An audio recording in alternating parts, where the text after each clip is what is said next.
Hello friends, good morning. সকলে কেমন আছো? আশা করি ভালো আছো, আর আমি আছি খুব ভালো। তোমাদের সুস্থতা কামনা করে আমি সঞ্চিতা আমার নতুন একটা ভিডিওই তোমাদের অনেক অনেক স্বাগত জানাই। সকালবেলায় তোমাদের দাদাভাই বেরিয়ে পড়েছিল হাট করতে, একদম সকাল সকাল আজকে হাট করতে গিয়েছিল। আর হাটে দেখো যত রকমের সবজি পেয়েছে সমস্ত কিছু নিয়ে চলে এসেছে। ঢ্যাঁড়স, ঝিঙ্গে, করলা, পটল, টমেটো, লাউ, আর সাথে নিয়ে এসেছে চিংড়ি মাছ। তার চিংড়ি মাছটা দিয়ে আজকে লাউ দিয়ে বানাবো, লাউ চিংড়ি। তার জন্য চিংড়ি মাছটা প্রথমে বেছে নিয়েছিলাম। আর ভিডিওগুলো খুব একটা বড় করছি না, কারণ একটু ছোট ছোট করেই তোমাদের সাথে শেয়ার করার চেষ্টা করছি, না হলে ভিডিওগুলো এডিট করার খুব একটা সময় পাচ্ছিলাম না। আর এদিকে দেখো চিংড়ি মাছগুলো বাছার পর আমি বসে পড়েছিলাম সবজি কাটতে। আর আজকে মা বলল আমি রান্না করছি, আর সকাল থেকে আমার শরীরটা একটুখানি খারাপ, একদমই ভালো লাগছে না। তার জন্যই মা বললো আমি রান্না করছি আর তুমি সবজি টবজিগুলো কেটে দাও। আর শাশুড়ি বৌমা মিলে দুজনে যদি হাতে হাত লাগিয়ে কাজ করা যায়, সে কাজটা সুন্দরও হয় আর তাড়াতাড়ি হয়ে যায়। আমি যখন রান্না করি তখন মায়ের সময় হলে মাও সবজি টবজি কেটে দেয়, আর মা যখন রান্না করে আমিও তখন কিন্তু সবজি আরে সমস্ত কিছু কেটে দিই। এদিকে মা গ্যাসে রান্না করছে আর আমি এদিকে সবজিগুলো কেটে, তোমাদের দাদাভাই যে সবজিগুলো হাট থেকে নিয়ে এসেছিলো সেগুলোই সমস্ত কিছু বাগিয়ে গুছিয়ে রাখছিলাম, কারণ ফ্রিজের মধ্যে ভরে রাখতে হবে, নাহলে তো সব নষ্ট হয়ে যাবে। তার জন্য কিন্তু পলিথিন দিয়ে সমস্ত কিছু কুড়িয়ে ভরে দিচ্ছিলাম। আর তোমাদের দাদাভাইকে বলছিলাম যে আমাকে একটা প্লাস্টিক দিয়ে যাও, কারণ সমস্ত কিছুগুলো কুলোচ্ছিল না যে কটা প্লাস্টিক ছিল। এদিকে শরীরটারও ভীষণই অসুবিধা হচ্ছে, কি হচ্ছে নিজেও বুঝতে পারছি না। আর এদিকে বাড়িতে কাজও চলছে, চারিদিকে যেন ধুলো ধুলো ধুলো এরকম অবস্থা। সেই অবস্থাতে কি করব না করব কিছু খুঁজেও পাচ্ছি না, আর ভালোও লাগছে না। মেন হলো একটা অন্যরকম পরিস্থিতি লাগছে, মনে হচ্ছে গোটা ঘর দুয়ার সমস্ত কিছু একটু পরিষ্কার করে নিই, সমস্ত কিছু ঝেড়ে মুছে পরিষ্কার করে নিই। আবার তো জানি যদিও যে আজকে করলে কালকে, আবার কালকে কেন, একদম সাথে সাথে মিস্ত্রিরা কাজ করছে, সাথে সাথেই ধুলোয় ভর্তি হয়ে যাবে। সব সময় দরজা জানালা একটা বন্ধ করে যেন দম বন্ধ করার মতো পরিস্থিতি চলছে। করারও কিছু নেই, বাড়ির কাজ তো করাতেও হবে। যাই হোক, আমি তারপরে চলে এসেছিলাম রুমে। শরীর খারাপ থাকলে তো এদিকের কাজগুলো তো করতেই হবে। রুমের জামা কাপড়গুলো সমস্ত কিছু যা পড়েছিল সেগুলোকে ভাঁজ করে রেখে চলে গিয়েছিলাম সোজা স্নান করতে। আর স্নান করে সোজা জামা কাপড় মিলতে গিয়েছিলাম। আজকে জামা কাপড় মিলতে গিয়েছিলাম ফাঁকে, বাইরের আমাদের যে পাশে জায়গা আছে ওইখানে, কারণ আমি ছাদে ছাড়া কিন্তু জামা কাপড় খুব একটা কোথাও মিলি না।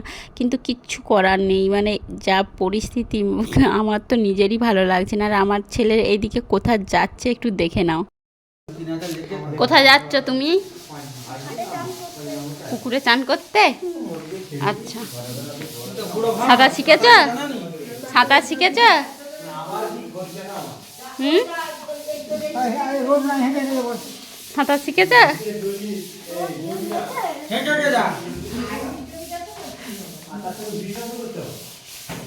আমার ছেলের এখন খুব প্রত্যেক দিনের ইচ্ছা হয়েছে পুকুরে স্নান করতে যাওয়ার, তার দাদুর সাথে পুকুরে স্নান করতে যাচ্ছে।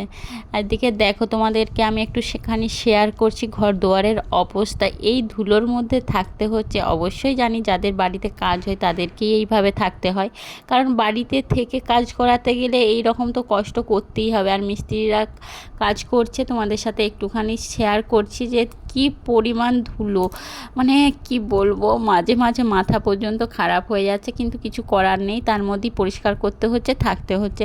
তারপর খাবার জোগাড় করছিলাম, আর তোমাদের দাদাভাই এনেছিল আম, কিনে এনেছিল আম, সেই আমগুলোই কাটছিলাম। আর তোমাদের দাদাভাই এখন কিন্তু একটুখানি ভিডিও বানিয়ে দিচ্ছে। আমগুলো কিন্তু খেতে ভালোই ছিল, দুটো আম এনেছিল। আর ঘরে তো এই কটা লোক সবাই মিলেই খাবো, তার জন্য আমি কাটছিলাম, আর মা এদিকে ভাতের জোগাড় করছিল। আর আম খেতে কিন্তু আমার ছেলেও ভীষণ পছন্দ করে, তোমাদের দাদাভাইও ভীষণ পছন্দ করে, আর আমার তো বলার নয়। আমি এমন কোনো কিছু খাবার নেই যে খাই না, সমস্ত কিছুই আমি কিন্তু খাই। যাই হোক, আমগুলো কেটে নিয়ে এরপর কিন্তু খাওয়া দাওয়া করবো আমরা।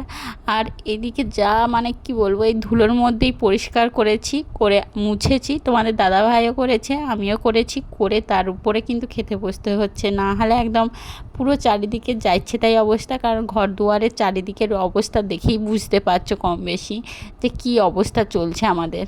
এদিকে আম বলো আর যে কোনো খাবারই বলো, কাটতে কাটতে যদি কোনো কারণে আমার মুখে একটু যদি না যায়, আমার মনটা যেন কেমন লাগে। তোমাদের দাদাভাই বলছে পরে খাবে, আমি বলছি আগে টেস্ট করে দেখি কেমন খেতে লাগছে। দিয়ে সেরকমই করছিলাম, দিয়ে খাওয়া দাওয়া করে দুপুরবেলা একটুখানি শুয়েছিলাম। আর বিকালবেলায় দেখো তোমাদের দাদাভাই প্রত্যেক দিন এই কাজগুলো করে দেয়, আমাকে খুব একটা করতে হয় না। আমি বলি আমি করছি, কিন্তু কন্টিনিউ বলবেন যে না তোমাকে করতে হবে না, কারণ আর দিন কত বাদে তো তোমাকেই করতে হবে। আমি তো ডিউটি চলে যাব, তখন তো তোমাকেই করতে হবে। আর এদিকে বারটা মা পরিষ্কার করছে আর দুয়ারটা তোমাদের দাদাভাই পরিষ্কার করছে। আর আমি একটুখানি ভিডিও করলাম, কারণ তোমাদের দাদাভাইকে কন্টিনিউ আমি বলে যাচ্ছি যে আমি ভালো করে মুছে দিচ্ছি, পরিষ্কার করে দিচ্ছি, তুমি এদিকের কাজ করো, কিন্তু সে কোনো কথাই শুনছে না। আর এদিকে দেখো তারপরে আমি উপরে ঝাঁটাচ্ছিলাম, কারণ একা তো আর পরিষ্কার করা পুরোটা সম্ভব নয়। প্রত্যেক দিনের এত পরিমাণ ধুলো, কিছুটা পরিষ্কার না করলে তো থাকবোটা কি করে। তার জন্য আমি ঝাঁটাচ্ছিলাম। আর তোমাদের দাদাভাই একটুখানি ভিডিও বানিয়েছিল, আমি বললাম যে তোমাকে ভিডিওটা বানাতে হবে না, থাক, তুমি এদিকে হাত পা ধুয়ে বসো। বলছে না তুমি এইদিকে করো, আমিও আর একবার ঠিক লেগে কিছুটা করে দিচ্ছি। আর এই ধুলো না পরিষ্কার করলে কিন্তু থাকতেও মন যাচ্ছে না। আর তোমার কন্টিনিউ মানে এই ধুলোর মধ্যে থেকে থেকে আমার তো পুরো শরীর খারাপ হয়ে যাচ্ছে, কারণ এমনিতেই আমার এবং আমার ছেলে দুজনেরই কিন্তু ধুলোতে প্রচুর অ্যালার্জি আছে। তার জন্য পরিষ্কারও করতে হয়, কিন্তু থাকতেও হয়। সবাই মিলে মিলেমিশে যতটা করা সম্ভব ততটাই করার চেষ্টা করি। তোমাদের দাদা ভাইও করে, আমিও করি, আমার মাও করে। যাই হোক, কী করব, করার তো কিছু নেই। আর কয়েকটা দিন তারপর তোমাদের দাদাভাই আবার ডিউটিতে চলে যাবে, কিন্তু তখন আবার সমস্যার শেষ নেই। ডিউটিতে যাবে কিন্তু কাজ তো কমপ্লিট হবে না, তখন আমাকে একা হাতেও অনেক কিছু সামলাতে হবে। এখন তো পুরো কিছু কাজই করতে হচ্ছে না যাকে বলে। সন্ধ্যাবেলাতে বেরিয়েছিলাম একটু বাইরের দিকে, কারণ এখন এই বাড়ির কাজের জন্য কোথাও এতটুকু যাওয়া হয়নি, না ঘুরতে যাওয়া, না বেড়াতে যাওয়া, না কোনো কিছু। একটু কাজেতেই বেরিয়েছিলাম, দিয়ে বললাম যে চলো ফুচকা খাবো। তোমার দাদাভাইকে বলছিলাম যে একটু ভিডিও বানিয়ে দাও, বলছে তুমি ভিডিও বানাও, আমি তোমাকে বরঞ্চ খাইয়ে দিচ্ছি, তবু ভালো, তবু আমি ভিডিও বানিয়ে দিতে পারবো না। কি করব, না বানিয়ে দিলে করার তো কিছু নেই। তার জন্য নিজেই ভিডিও বানাচ্ছিলাম আর এদিকে খাচ্ছিলামও ফুচকা।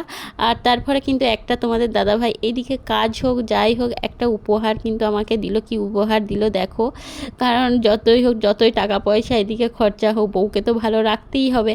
তার জন্য একটা দেখো সুতির ছাপা আমাকে দিয়েছে, এমনি নর্মালি গিফট করেছে। আর একটা আমার ছেলের জন্য প্যান্ট কিনেছি, কারণ মায়ের কিনলে ছেলের কিনতে হবেই। যাই হোক, আজকের ভিডিওটা এই পর্যন্ত। সকলকে টাটা।